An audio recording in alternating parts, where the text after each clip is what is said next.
Let's take a few minutes to go over how to safely use the anchor on your rental boat. We'll walk through it together, or you can ask one of our team members to help you walk through it before we send you out.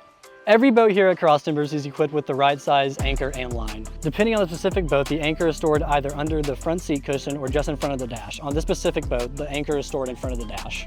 See how the anchor is already tied to the rope, but notice it's not yet tied to the boat. That's something you'll want to take care of before you lower the anchor into the water. If it's not secured, the whole thing can disappear overboard. Here's how to anchor the right way. Step 1, face your boat into the wind. Let's point the front or the bow of the boat into the wind. This helps the anchor dig and hold as the wind gently pushes the boat back.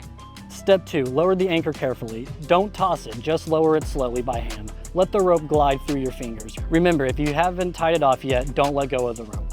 As you lower it, you'll feel when the anchor touches bottom. That helps you estimate the depth of the water. Use a 5-to-1 scope. That means you'll use about 5 feet of rope for every 1 foot of depth. So if it feels like you're in 10 feet of water, let out about 50 feet of line. You don't need to measure it exactly. You just do your best to estimate. More is usually better than too little.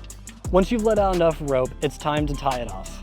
Look at the front of the boat. You'll find a welded eye hook right at the top of the pontoon and cleats on both the left and right sides. Any of these work great. Just be sure never to tie off to the handrail or ladder. Those aren't designed for the strain and could break. All right, time to pull the anchor back in. Here's how we'll do that. Gently pull the boat forward toward where the anchor was dropped. When you're right above it, pull it up slowly and carefully. Try not to use the boat railing for leverage. It could bend or get damaged. As the anchor comes out of the water, give it a little rinse. If it's muddy or has any debris on it, shake it off and then bring both the anchor and rope fully inside the rail of the boat.